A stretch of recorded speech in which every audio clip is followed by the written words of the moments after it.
I'd like to call this meeting to order. This is a special meeting of the Board of Commissioners on Friday, May 17th at 1:33 PM in the afternoon.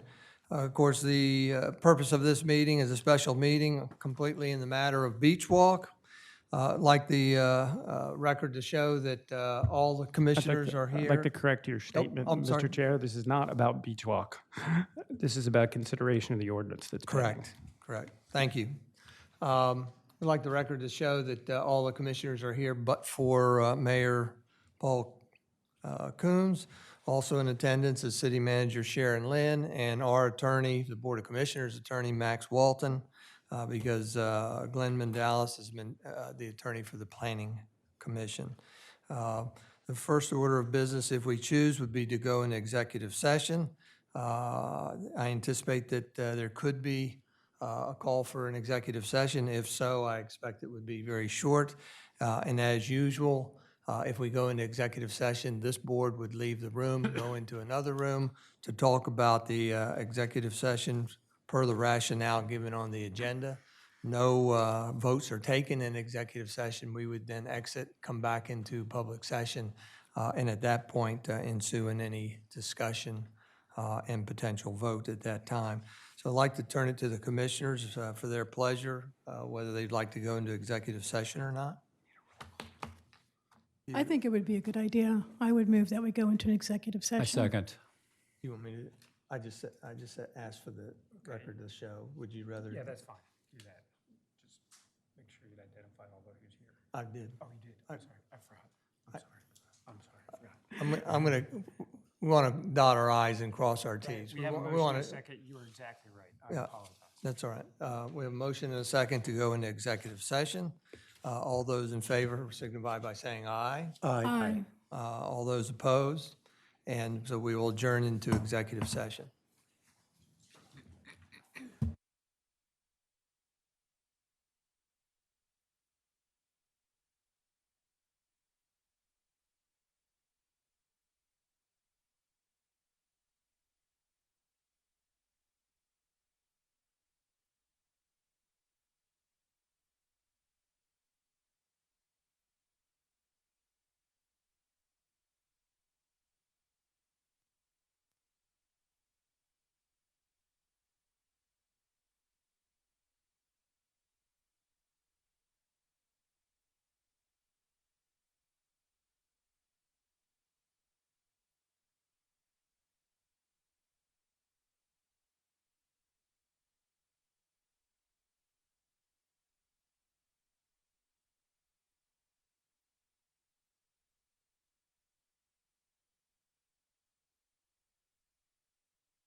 All right.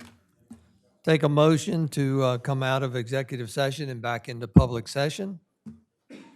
I so move we come back into public session. Second.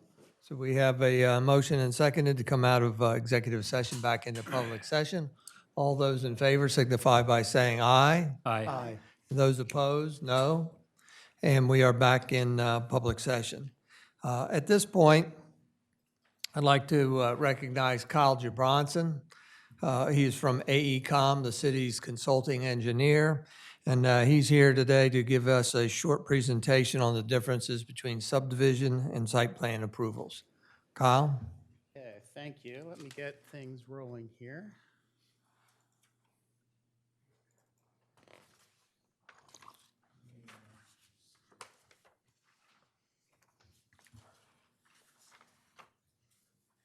As Commissioner Mills stated, my name is Kyle Gulbronson. I am a certified land use planner with the firm AECom. We're a national firm, but we have a local office in Millsboro, Delaware, and that's the office that I work out of. AECom has been doing work for the city of Rehoboth for probably about 15 years now, off and on over the years. So we're very familiar with the city and all the issues and interests that you have going forward. The presentation today is going to seem very simple. Basically, I'm going to talk about government interest and why we plan and the relationship with land use. We'll get into some more specific things with the city code, but we're going to have a little primer to start with about why it's important for land use regulations for a community. Government interest. What is government interest? It's a concept where government can regulate a given matter or activity for the common good of the jurisdiction and its citizens. Government interest can range from tobacco regulations to protect people from the effects of tobacco to land use. And that's the discussion that we're having today and why it's important to discuss government interest and government benefit when you're talking about land use regulations. Land use planning is the process of regulating the use of land in an effort to promote more desirable social and environmental outcomes, as well as a more efficient use of resources. Governments use land use planning to manage and develop the development of land within their jurisdictions. You're all very aware of land use planning tools. The most common land use planning tools used by communities are zoning ordinances, comprehensive plans, and subdivision ordinances. Each are based on the premise to protect the health, safety, and welfare of its citizens and the community. You're all familiar with zoning. Zoning regulations were developed about 100 years ago. Almost all communities in the country have zoning regulations. And initially, they were used to eliminate or lessen nuisances between property owners and certain land uses. Zoning is the most specific land use ordinance that a community will adopt. Zoning prescribes the permitted uses of properties by dividing the municipality into districts. Very simple stuff, like I said. Subdivision ordinances. Now, subdivision ordinances function a little differently. Subdivision ordinances are established to regulate the creation of property lines and proper development of land. They're necessary to promote orderly growth of development, to promote open space and conservation, protection, and proper use of the land, and to ensure provision is made for adequate infrastructure such as water, sewer, wastewater, streets, and public services. So basically, government interest is used to back up or be the basis for land use regulations and the public benefit that's derived from that. And that's where I'm going to go into the Rehoboth Beach Subdivision Ordinance and give you just a couple examples of how regulation benefits the community. Again, it's very simple. When we were discussing, a colleague of mine who I believe was at your last meeting, when we discussed the presentation about government interest, I mean, we're land use planners and we talk this every day. And when you sit back and think why we do what we do, it becomes so simple and so clear. So what I did, I took 3 regulations out of your current subdivision code just to talk about what the government interest is and what the community benefit is based on that. Subdivision Regulations Section 236-23 states that except for lots fronting on an approved short dead-end street, each lot must front upon a public street that is at least 50 feet wide. However, a lot may front on an existing public street that is at least 40 feet wide where such frontage is part or all the frontage of an area that was previously subdivided into lots of no more than 100 feet of frontage on said street. This provision allows for your current standard, which is 50 feet, and it also allows for lots that were built on streets that were created years ago when the standard was less. One of the purposes of the above requirement is to ensure emergency vehicles have direct access to every housing unit created in a subdivision from a public street. Without frontage on a public street, emergency vehicles may have to traverse substandard private streets or drives that may be too narrow or in such disrepair that access would be impeded, thus delaying response times and endangering the health, safety, and welfare of the residents needing assistance. The city has no control over on-street parking on private streets. On-street parking on private streets of inadequate width could also lead to the negative consequences stated above. Requiring new lots to front on a public street provides a city benefit, ensuring adequate access to emergency vehicles to residents in need of assistance, and also providing residents adequate egress during times of necessary evacuation, if needed. Failure to provide adequate ingress and egress could lead to inefficient use of city and/or emergency services and resources, thus diverting resources that could be needed and used elsewhere. So in this regulation, you can see that there is a government interest and a community benefit based on that. Just have a couple more. In section 236-23A of the subdivision code, it states that lot dimensions and areas shall not be less than the requirement of Chapter 270 zoning. Chapter 270 of the zoning code provides the minimum lot size and minimum lot widths and setbacks for all new lots. The city benefits resulting from the minimum lot size requirement are several-fold, including adequate provision of light and air, fire protection, and spacing between units. Rehoboth Code does not prescribe a specific density provision for residential development. Thus, the minimum lot size is the preliminary determining factor in the number of units that can be built on a particular piece of property. Without minimum lot sizes, the city has no way of ensuring the orderly growth of the community. The city benefit from the orderly growth and ensuring that new development is on a similar scale and character and it's consistent with its surroundings. And also by confirming that new development does not overwhelm city services or new facilities. Just one more. Section 236-21H states that intersections shall be at nearly right angles as possible. In no case shall be less than 60 degrees. The block corners at intersections shall be rounded at the curb line, with the curb having a radius of not less than 20 feet. So the purpose of the regulation and the benefit from this is the city benefits from requiring streets and new subdivisions to meet the above requirements, in that the requirements provide an adequate sight distance at intersections and by promoting adequate turning radii for delivery trucks and emergency vehicles, such as fire trucks. Inadequate sight distance would further the chances of vehicular and pedestrian accidents. Inadequate turning radii could also prevent fire trucks from accessing an emergency situation, thus causing potential delay in life and property saving activities. So these three excerpts from the subdivision code basically state what the government interest is and what the government benefit or community benefit is based off those ordinances, which is basically the premise of land use planning. So I'm going to go through a little bit on the site plan and subdivision review in the city of Rehoboth Beach.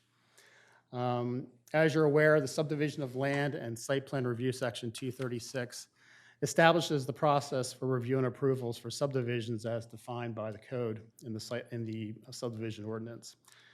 Article 7, which established the site plan review process and requirements, was added in 2009. Prior to that, the city didn't have a site plan review process, and that's incorporated in the subdivision code. Although the site plan section is located within the subdivision ordinance, the requirements for subdivisions are much more vigorous and also required to meet the city's design standards that are contained in the subdivision ordinance itself. Article 7, the site plan review section, references the purpose of the site plan review, but does not indicate the design standards which are incorporated in the subdivision code are required to be met for site plan approval.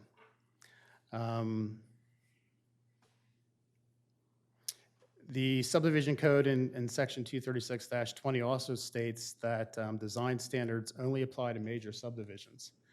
And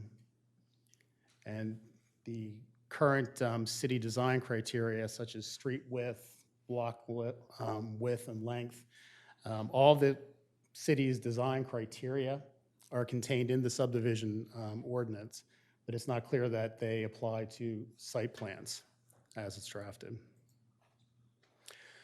So to sort of summarize the subdivision and site plan review process, I know the font is incredibly small on this, so you really can't see it, but it was just so that you could get an idea of how much more vigorous these subdivision review criteria is from the site plan review criteria. If you look at the screen, the right-hand side is the general purpose of site plan review from the code. On the left-hand side is the subdivision review criteria and development standards that I discussed earlier that are in the subdivision code. So I'm going to scroll through. And again, remember on the left is subdivision, on the right is site plan. So all these are criteria that the subdivision would have to meet or achieve prior to final plan approval.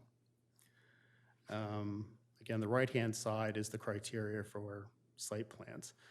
And basically, there isn't a lot of design criteria, or really there isn't much at all, design criteria that's built into the site plan review process. Basically, what the site plan review process states is that the Planning Commission shall consider the following factors and may require changes to the plans of the attached conditions and restrictions.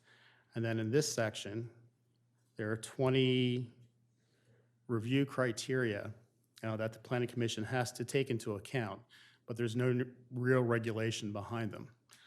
It's things such as they have to consider access to structures, access to public streets, pedestrian movement, fire equipment and emergency access, refuse removal, landscaping and maintenance of natural features, drainage and flow of stormwater, stormwater management, signage, lighting, screening for certain uses, recreation and open space areas, utilities and community facilities, height of buildings, existing scale of character of nearby properties, streetscape, impacts on nearby properties and other neighborhoods, airflow, natural light, and similar environmental considerations, and other public health and safety concerns. And those are basically just considerations that a site plan would have to, that the Planning Commission or city commissioners would use in the review of that. But like I said, on the subdivision side, there are very specific requirements and regulations that the subdivision would have to go through. So basically that is the presentation, just to give an overview of why we create land use regulations, and just a brief highlight of the differences in the city's code between subdivision and site plan review process. Thank you, Kyle. Any questions among the commissioners up here for Kyle? Thank you very much. Thank you. Thank you very much, Kyle. Very helpful. Again, why we're here is to consider an ordinance before us to amend the municipal code relating to applicability of ordinances 10-1602 and 11-1601 relative to pending applications. At this point, I'd like to open it up to the commissioners. When the commissioners are satisfied, we'll open it up to the public and then come back to the commissioners. Do want to be mindful we have another meeting at 3. There's no reason we have to rush, but just for awareness. Anything from up here? Well, I just want to say I appreciate Kyle's presentation, that it's very enlightening in terms of what I think most of us knew about subdivision versus site plan review, and for me, how important subdivision planning is. So, thank you. Yeah, I would certainly reiterate that as a newer commissioner. This is very helpful, Kyle. kind of brings it all together, things that I've heard over many months on a variety of topics. It's great to have it in one place and to hear it and be able to reflect on it. Just a reminder that the ordinance in front of us has been embedded in the agenda for this meeting and also at least one, if not two, of the previous meetings. So it's been out there and again in front of us now. If there's no other comment up here, then we'll take public comment. I would like to acknowledge past correspondence, as I do at each meeting, that we've had substantial amount of correspondence that's been organized and available online on the city's legislative portal.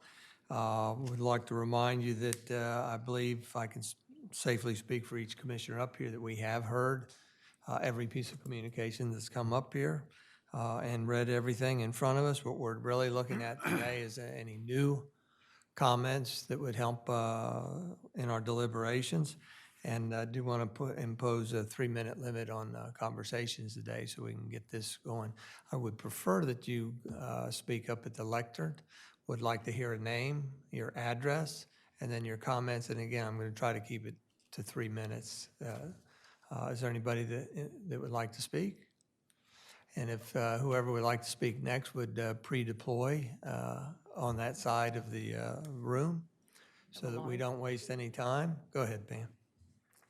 Pam Cranston, Terrace Road. Thank you, Commissioner Mills. I've taken some notes, so please bear with me. I wanted to make sure I got this into 3 minutes and that I didn't reiterate everything that you already know. We know there's a huge public record associated with this case. There are dozens and dozens of letters to the city commissioners, to the Planning Commission, to the Board of Adjustment, to the Cape Gazette. There are data analyses that show how this proposed development will overload the Newbold pumping station, how the development's density, character, and scale are completely incompatible with its neighbors on Silver Lane and Scarborough Avenue. There are at least a half a dozen petitions, all opposing the project as proposed. But as you've often reminded us and did again, now's not the time to regurgitate all of that. It's there for you and everyone to see at any time. What I'd like to use my time today for is to highlight just one thing, and that's how these ordinances came about in the first place. It's alleged that they were targeted specifically and only to the Beach Walk project. That is absolutely not true. In the first case, the one lot, one house ordinance, if you recall, almost 4 years ago, the city argued that existing zoning laws required no more than one house to be built on any lot. But the developer's attorney strenuously argued that there was ambiguity in the city's zoning code. The developer actually won that round, but not because of the so-called ambiguity in the code. They won because the board was promised at that time that each house in Beach Walk, as currently proposed, would sit on its own 5,000 square foot lot. This, of course, turned out not to be true. Nonetheless, the city responded to this so-called ambiguity by clarifying the code. Remember, this is not a new code. This is a clarification of an existing code. And it's a good thing the commissioners at that time did it, because I believe it was the very next meeting when another citizen came forward and proposed 2 houses on a lot. This clarification was an appropriate and reasonable response by the city commissioners to the argument of ambiguity. The city commissioners at that time were simply doing their job to assure that our zoning codes are perfectly clear. It is simply wrong to say that it was targeted specifically at stopping this project. In the other case, again, the city commissioners were responding appropriately to an urgent public safety matter. The Rehoboth Beach fire chief testified at that time that the project, as currently proposed, presented major problems for their trucks to enter and maneuver through the Beach Walk drive aisles, especially the houses at the rear of the property that adjoin the houses on Silver Lane. He testified that it would take only one FedEx truck or a landscaping truck or cars parked illegally along those drive aisles to prevent their hoses from reaching those houses at the furthest part away from the highway. So what did the city commissioners do? They then did the appropriate and reasonable thing. They strengthened the city's public safety by amending the municipal code to say essentially that houses have to be able to be reached by fire trucks and their hoses. It makes perfect sense. It was absolutely the right thing to do that assure that to assure that all Rehoboth citizens, not just the people who are going to rent in Beach Walk or the Beach Walk neighbors, that their public safety is paramount concern. So in sum, you see that it is a misrepresentation to say that these ordinances were created solely for the purpose of preventing the Beach Walk proposal from moving forward. Pam, They were 15 appropriate and 15 reasonable. seconds. Perfect timing. Thank you so Great. much. Thank you very much, Pam. Next, again, if the next person would get in line, we appreciate it. We'll Yeah. save a few seconds. Okay, I'm Carol Tello, and the address is 38165 Terrace Road.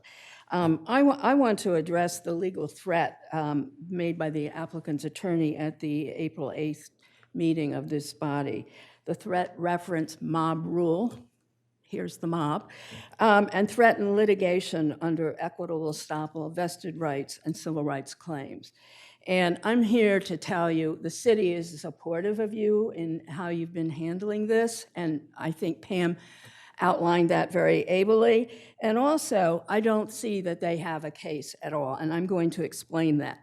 The applicant may think their playbook is a case called Wilmington Materials, in which a plaintiff did successfully sue a municipality under those theories. However, there is a huge difference in facts, and facts matter. And in that case, Wilmington Materials, the applicant met with the city officials twice and was given oral encouragement that what they were going to do with their property was okay. But they also instructed the town solicitor to write a formal written legal opinion to that effect. So that is quite different from here, where everybody has said to applicant, no, no, no. Now, the applicant's going to argue to you that the Board of Adjustment is the exception here, and they've raised the Board of Adjustment, a body with very narrow, limited authority and jurisdiction, to like a Supreme Court that can I'm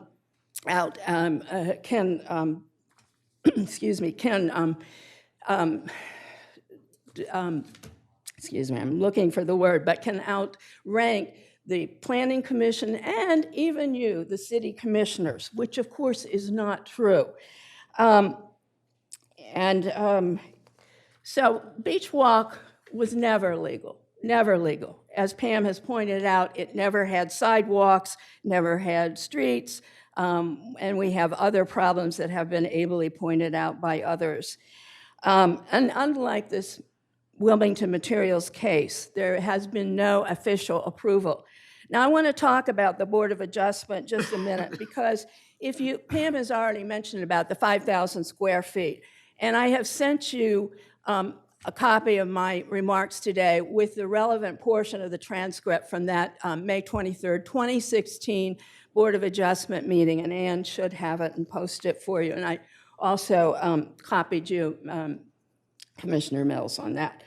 So here's Mr. Carsenitz. This is the same Craig Carsenitz who now sits on the Superior Court, meaning that he is going to have to be recused from this case for obvious reason. Anyway, Mr. Carsenitz, how do your numbers work? If you say Mr. Lumolina is wrong, you can have 1 unit per 5,000 square feet. You don't have enough square feet to do 63 units. Mr. Schrader, I think we do, but it's Chairman Evans interrupting. Not when you do the math. You say you have under 60,000 square feet in your writing. So if it's 60,000 square feet times 63, Mr. Carsenitz interrupting, that would be what, 20 units, 30 units? Mr. Schrader, it's 600,000. Mr. Carsenitz, okay, it's 600,000 square feet? Questioning. Mr. Schrader, it is just under 600,000 square feet. Chair Evans, it makes a difference to us, by the way, thinking about this, if we know it's 600,000 square feet.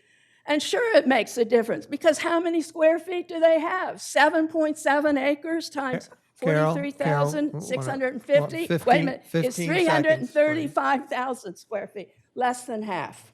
Thank you very much. Thank you. Next. Again, if anybody wants to follow, please get in line. Hello, Sandy Neverett from 38198 Terrace Road. Today represents a very important decision for the city and for its residents, both present and future. Getting to the right answer, I think, comes down to fundamentally two questions. One, is approving the ordinance legally, prudent, and reasonable? Carol just spoke about that. I think the answer on that one is yes. The second question, broadly speaking, pure and simply, is approving the ordinance the right thing to do? Is it simply the right thing to do? And to answer that, I think it's best to look at a document that serves as essentially the guiding light for land use regulation in the city, and that's the Comprehensive Development Plan that was alluded to earlier. As you're all well aware, the CDC is designed as a policy and as an action statement for making choices about growth, about change, about preservation. Most importantly, Delaware Code says that a CDP, once it's been adopted, and I'm going to quote here, the plan shall have the force of law and no development shall be permitted except as consistent with the plan. Now, the city's current CDP makes recommendations in a number of areas, but I think two are very relevant today. The first involves residents' build environment, including community design and actions to preserve the character, if you will, of Rehoboth. Guidance for managing density, for preserving open space, and certainly for ensuring public safety are all part of this. The second area that I'd stress is that the CDP presents a mandate that city leadership, you, examine and act on land use and development regulations, and again I'll quote, to ensure clarity and consistency with the plan. Given the CDP's focus and guidance in these areas, the direction that the city should take on the proposed ordinance is clear. Approve it and make ordinances 10-1601 and 10-1602 applicable to all pending land use applications. If the city fails to approve the proposed ordinance, it is essentially turning a blind eye to its responsibilities. The city will have created this window of time in which only a portion of the city's residents and property owners are protected by several very critical land use ordinances. Come to a close. Because you will have allowed select developers to evade the standards imposed by Ordinance 10-1601 and 10-1602, you will be essentially saying to a number of your constituents, we're sorry, we're just plain sorry that the density is horrible in your community. We're sorry that you don't have open space. And we're really sorry that a fire truck can't get to your door. But for a period of time, we just decided we couldn't impose these ordinances. Well, Thank you, those Sandy. kind of sorries are unacceptable, and at the extreme, they're negligent. Thank Pass you. the ordinance. Good afternoon. My name is Bruce Williams, 21 Newbold Square, and president of Newbold Square Condominium Association. I'll keep it short and simple. Please pass this ordinance in recognition of its addition to good government, good planning, governmental interest, public safety, and the public interest. Thank you. Thank you, Bruce. Sorry, a little slow these days. I'll be very brief.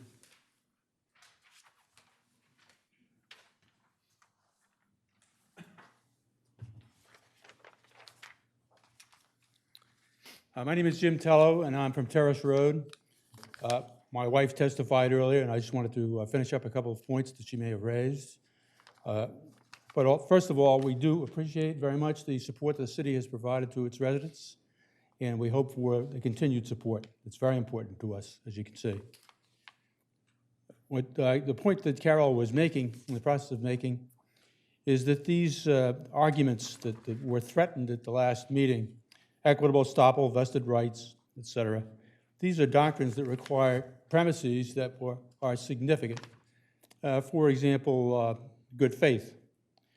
We can see, focusing in on this 5,000 square foot rule, if that were the subject of trying to overturn a veto by this city, they would have to show good faith. And you can say that, for example, the misstatement in the number of square feet was a mistake. You can say that it was a misrepresentation, We don't know. We don't even know what the factual premise for those threats might be. He made no factual premise. There's been no evidence submitted. They didn't even list what that evidence might be, and in fact, this is not the forum for that determination. It will be in an equity court in Delaware. There are a number of others. If they're talking about overturning in the courts this ordinance, then they might consider all the other ways in which this application is illegal, does not conform to the rules of this city, and they might consider those bad faith. They might also consider, I think I might have just mentioned this, the 600,000 square feet that they claimed for the development as a whole turned out to be 300 and something thousand square feet. Again, we don't know why that statement was made. It could have been for several different reasons. A number of the other lack of compliance that were cited can be considered bad faith, or they can be considered on their own as an equitable consideration that this is an application that can't be approved because of all the other illegalities inherent in it. That's all I really have to say. Thank you. All right, thank you. Anybody else? Gone. We'll close the public session, even though this is not a public hearing, but we'll turn it back to the commissioners up here for discussion. Again, what's in front of us is consideration of the ordinance that's in front of us, a clarifying ordinance.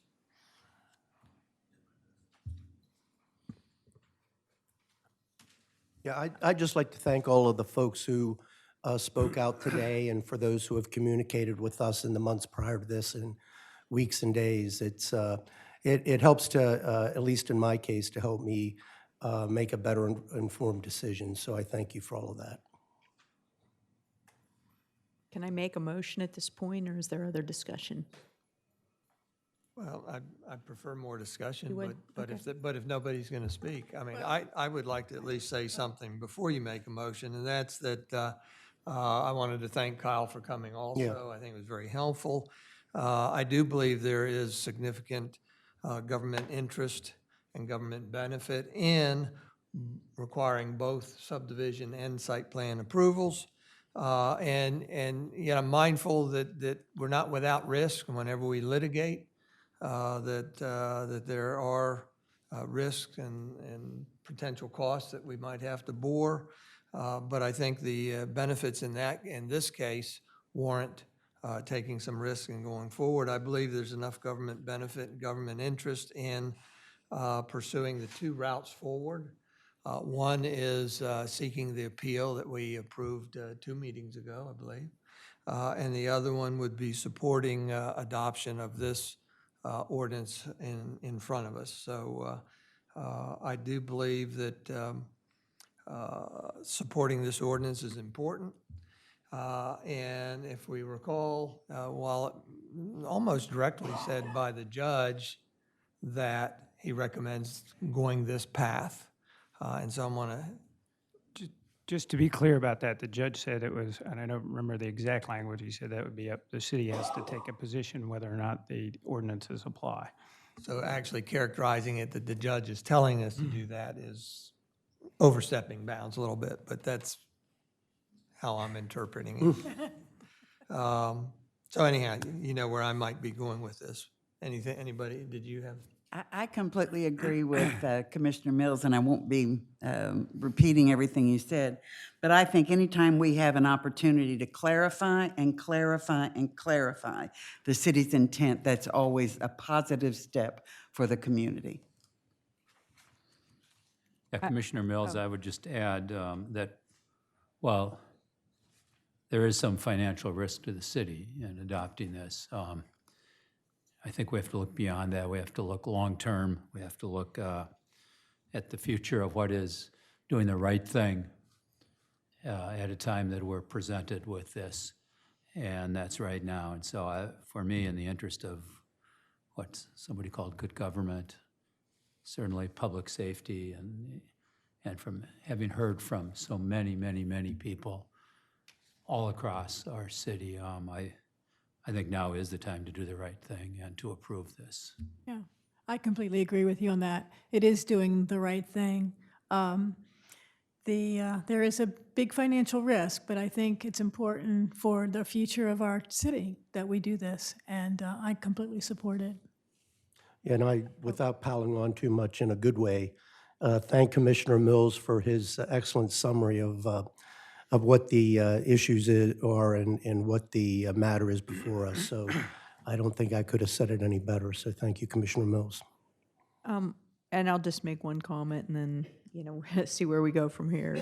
But when I think about making these kind of decisions, I always try to look at, kind of a critical reasoning approach and kind of what are the premises from which, I'm taking into consideration before this vote. And, for me, there's three things here. Number one, what is our job, right, here as commissioners? And that's to ensure the common good in land use relative to the situation. Number two, it's to take into account financial as well as public health and safety risks and ascertain what the right decision is to mitigate those risks while taking into account that first premise, which is ensure the common good in land use.